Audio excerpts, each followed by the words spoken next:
Hello আমার cutie বিউটিরা, তোমরা কেমন আছো? আশা করছি সকলে ভালো আছো, আমিও ভালো আছি।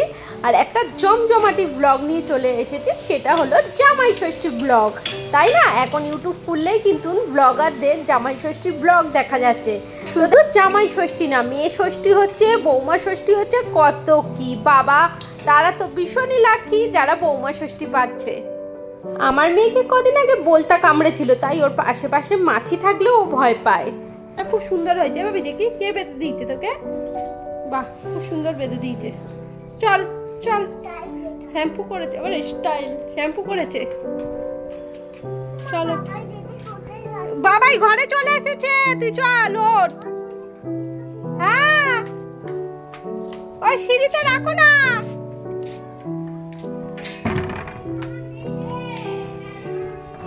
জামাই ষষ্ঠী কিন্তু আগের দিন হয়ে গেছে। সেদিনকে রাত্রির বেলায় আমার মা আমার বরকে দিয়েছিল চিড়ের বাটা, সেটাই ভিডিওর প্রথমে তোমাদের সঙ্গে শেয়ার করেছি। আর আজকে খাওয়া দাওয়াটা হবে, কারণ আমার বর কিংবা আমার জামাইবাবু দুজনের কেউই চায় না আমরা ষষ্ঠীর দিন উপোস করে এত কিছু আয়োজন হোক, তাই বলে পরের দিন করতে।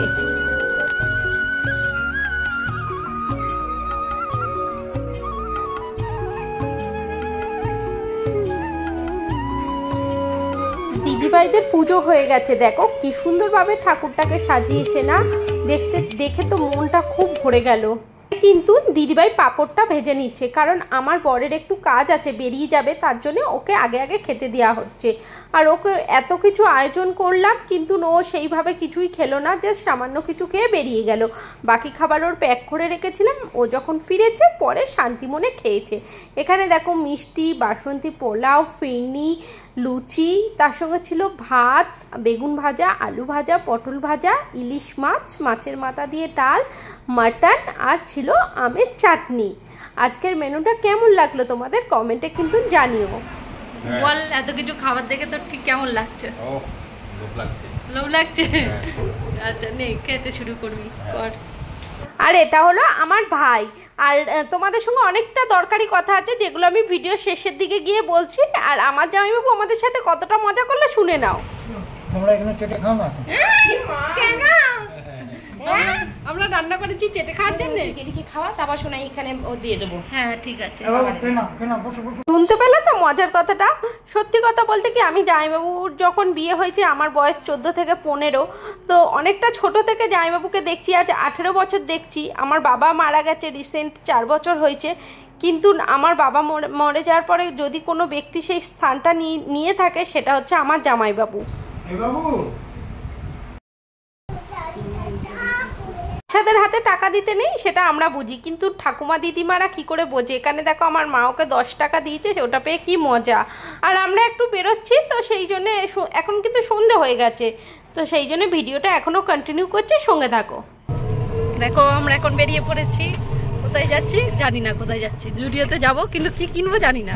চলে তো যাই, আমরা প্রত্যেকবারই কিনে নিই। আমরা আগে বেরিয়ে পড়ে তারপরে ডিসাইড করি। হ্যাঁ হ্যাঁ, অত ভাবা যায় না আগে থেকে, কি নেবো ভাবলে কোনোদিন জিনিস কেউ নিতে পারবে না, হবে না ভাবলে। হ্যাঁ, ওই ভাবার দিন চলে গেছে, এখন না ভাবিয়া কাজ করো।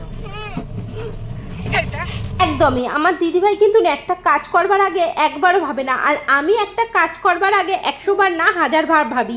কি জানি কে ঠিক আর কে ভুল আমি জানি না। তো তোমাদেরকে যেই কথাটা দরকারি বলছিলাম, সেটা হলো যে আমার মা কেন আমাদের শ্বশুরবাড়িতে এসে জামাই ষষ্ঠীটা করলো, এটা নিয়ে কিন্তু অনেক কথা উঠেছে, অনেক কানাফুসো হয়েছে, সবই কিন্তু শোনা যায়। বলে না দেয়ালের কান আছে, ঠিক সেইভাবেই আমাদেরও কানে কিছু কিছু কথা পৌঁছে যায়। তো যাই হোক, সব মানুষের ভেতরটা না জেনে ওপর থেকে কমেন্ট করাটা একদম ঠিক না।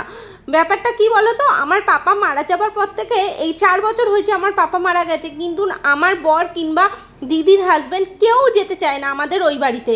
তো তার জন্যে ভাই আমাদেরকে বলেছিল, ঠিক আছে মা, যখন দিদিভাইরা কেউ আসতে চাইছে না, তো আমি দিদিভাইদেরকে পয়সা পাঠিয়ে দিয়েছি, ওরা বুফেতে গিয়ে, এখন তো অনেক কিছু সিস্টেম উঠেছে, ওরা সেইভাবে খাওয়া দাওয়া করুক।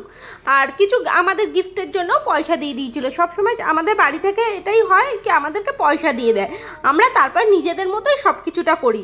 তা এটা শোনার পরে আমার হাজব্যান্ড আর দিদিভাইয়ের হাজব্যান্ড বলেছে যে না, আমরা বুফে টুফেতে যাবো না খেতে, তোমরা ঘরেতে সুন্দরভাবে রান্না করো। তাই আমরা রাজি হয়ে গেলাম, তো ঘরেতেই এইভাবে আমরা পালন করলাম।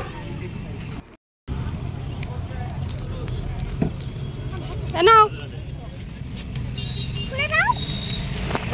এই দিদিভাই, ষষ্ঠী শ্বশুরবাড়িতে গিয়েই হোক কিংবা শ্বশুরবাড়ির লোক এসে জামাইয়ের বাড়িতে করে দিয়ে যাক, যেটাই হোক না কেন, ষষ্ঠী ষষ্ঠী সম্মানটা জামাইকে দেওয়া হয় কিনা এইটা বড় কথা, আন্তরিকতা আছে কিনা, জামাইয়ের প্রতি ভালোবাসা আছে কিনা এটাই কিন্তু বড় কথা।